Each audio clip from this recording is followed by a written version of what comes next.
Now, with the beginning of spring, let's talk about an anime I've kept my eyes on. That I've read the manga, but not the light novel. And when I heard it was an anime, I was intrigued of how they were going to execute it. And when I saw the anime, I was a bit disappointed, but not surprised at the same time. Weird, right? It's an anime that was in limbo, but it was not. It was bad, but it was good. And that was called My Instant Death Ability is So Overpowered. That's right. You ever thought of get tired of isekais and all the crazy abilities you get? You go to another world, someone who has a very, I guess, midlife or you don't know nothing about them at all goes to another world and they're so amazing. Their skills, everything's just perfect and fine, and everyone loves them. And all the haters just are so cartoonishly stupid to the point where it's just comical. And no matter what you do, you be a carpenter, you can be a chef, you can be a cheerleader. Doesn't matter. You're overpowered. You're kicking everyone's butt. You wear a bear suit. You have magical powers. You can fly, sword skills, whatever it is. You're overpowered. No one in that world can beat you. Now, what if there's an author that one day saw this, like, you know what? I'm so sick of this crap. I don't make stuff that's bad, but it's just to release my frustrations. But I cannot stand these stupid ass powers in this world. So he decided to do that. He decided to take every idea of an isekai protagonist and their powers and have them all pretty much, almost all of them, to die by his own isekai protagonist. And that is a guy that could do instant death. My instant death ability is so overpowered. I was going to call it instant death for the remainder of this video because that's just a mouthful. Is pretty much a dude named Yogari is sleeping on the bus and he wakes up realizing his classmates are missing and the rest who are on the bus are rather dead or woke him up, which is a girl that pretty much was freaking out about the entire thing, which is Tomo Chika. She was waking him up saying, hey man, we're being killed here, this dragon got killed, we gotta run. But out of nowhere, he has instant death ability and he kills the dragon instantly. There throughout their journey, they're looking for a way to go back home, but they are met with many obstacles, whether it's classmates or other powerful beings in this world. This world itself, it seems very strong and unique and interesting. There's this girl who's going around looking to find someone who could become the next sage, whatever that is. But he needs these overpowered people to become even stronger than he had before. Why she's looking for a sage? What's the point? I don't know, but I am intrigued. But this world itself isn't just that. The people who came to the world got abilities, but it's just like isn't just them that got abilities. Some of them already had abilities all along. Some of them came from different worlds as well. You see even other creatures and aliens and sentient beings coming to this world with their own agenda and purpose, doing whatever God knows what. This looks like a world where one minute you're in a town, looks like some medieval fantasy, then you're into a very futuristic side of the town. It's so weird how this world works. It's like every now and then a new isekai happens that affects this planet, and somewhere on that planet the culture and the environment changes because of the impact that it had. You know, futuristic cities, regular towns, Japanese style culture, Western style culture. No matter what, wherever you go, you'll find something in this town. One minute you're riding on a carriage, one minute you're flying on a plane, next thing you're in a freaking Jeep. It's like, what the heck, man? It's just very interesting. What held this anime back was really the animation and the pacing, and some of the characters as well. It feels like they're trying to cram so much. Like they knew where they wanted to start and where they wanted to end the series at. But in order to get to point A to point B, they had to trim a lot of fat and in some meat as well in order to get to that point. Because of that, a lot of things were missing out. Even things that the manga itself didn't even miss out.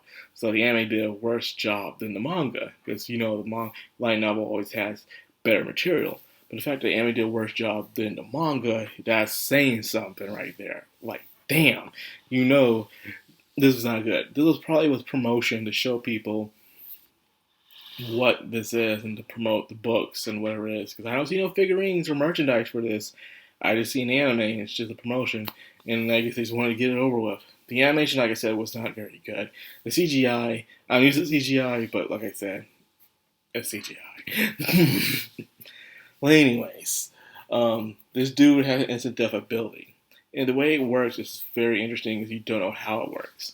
Pretty much anyone who has seen sense anyone with killing intent or someone with killing intent coming at him, he can automatically kill them. He doesn't have to be in the presence to kill them. He just need to know who they are and what they look like, and he can kill them.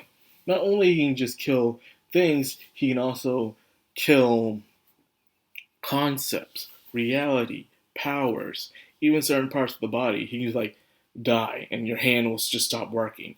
You can literally cut off your hand, regrow a new one, and it won't work for certain people. For instance, one time there was a wolf and he said die, and the wolf's eyes were no longer working. Then they got the wolf and then they started to experiment on him where they gave him new eyes, but those eyes won't work either. It's like he lost the concept to see. So even they gave him cyborg eyes, new organic eyes, no matter what would happen, he can no longer see. It's very interesting. It's not like he just kills anything in a concept. His ideal of what it means to be deaf, to cease to exist wherever it is. And it seems like he was a PC PCB, forgot, damn, secure SCP project, pretty much. He lived very deep, deep, deep underground with a robotic nanny, and then a human woman came to take care of him and stuff to teach him some values on life and how he should go through life with the power he has. And the more you go into this anime, the more you are more fascinated, not with just the world that they're traveling through, but also the world they came from. Seeing the other characters that came from that world and also have their own secrets and abilities really fascinates me. You know, it shows, okay, what's going on here. You see a girl with magical powers, a dude with god eyes, an android, all kinds of things are coming from that world they came from. So the world they came from wasn't average either.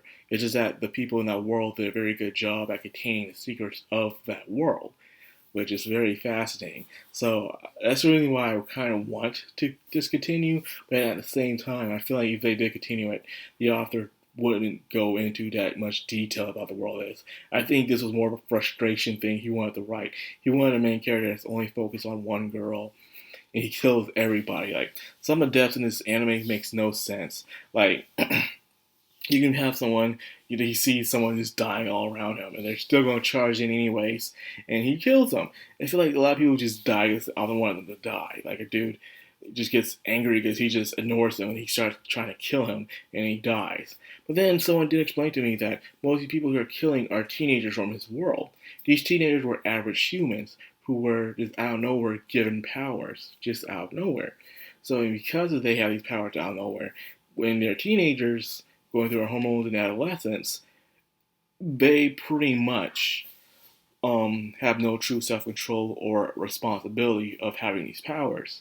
So because of that, they're reckless and stupid and wild with their powers. They feel like they're invincible. As a teenager, you already feel like you're invincible most of the time with most teenagers anyways. So because of that, of course, it makes them very egotistical in a way. So when I started thinking about it on that ideal and concept, I was like, you know, you're right. That does make a lot of sense. The reason why some of these characters act the way they do in this show, because they're teenagers. Most of the time, you see Isekai where teenagers being Isekai, they're very responsible and very manageable despite the amount of powers they have, which is not really always the case. Sometimes when teenagers have powers, even if they're good people, they would lose control of it because of the way they are. You know, they get big heads and they become very selfish.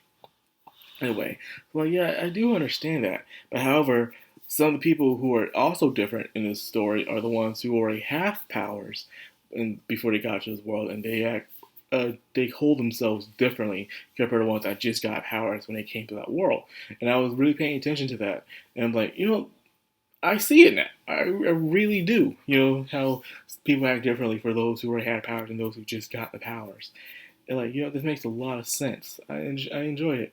So anyways, don't expect any spectacular battles from the main character. Anytime someone comes to try to attack him, he just instantly kills them. However, there are battles going on between the other characters, which are not that interesting, but at least you get something. That's all I'm saying. And also, like, to complain about is the deaths, of how people handle death in this show. Every time someone dies, you don't see a lot of people freaking out. You don't see them moaning. Even like the one character, this fat dude, who shows up frequently within the show, and he's traveling with this boy who turns himself to a trap. He's traveling with that elf for a while, and then he sees this elf who even says that it was fun traveling with you, so die before him. There's no emotional impact whatsoever. It's just he just moved on, speaks nothing of it, doesn't think about it. All he thinks about is leaving the main character so he get his own harem. That's all he's thinking about. And it's like, really? So there's a lot of wasted potential and not that good of writing. But however, it's so crazy enough at that point, it just makes it still entertaining nonetheless, which I do enjoy about it. So yeah, those are the pros and cons of the show. I couldn't do it a must watch because it's not that good or that interesting, but at the same time, I had to give it my thoughts because it still intrigues me in a way. This is not terrible or bad. It's just okay. It's just okay. So that's why I do a must my thoughts on it and not a must watch. It's not must watch material. It's just something interesting to pass the time if you don't know what else to watch in the meantime. And when you watch this, hopefully it'll give you an idea of what you like to watch next or what you not like to watch next. Yeah. So anyways, my instant death ability is yeah, simple hell anyways. Instant death, what do you think about it? Is it good? Do you love it? Do you hate it? I would like to know because I found it quite interesting. And hopefully it does continuation because, like I said, I'm intrigued, invested. So with that being said, that's where I'll end the video here. I hope you guys enjoyed. If you did, like, comment, subscribe, and of course, hit that bell icon. This has been Madcrownxox on Anime. Signing out.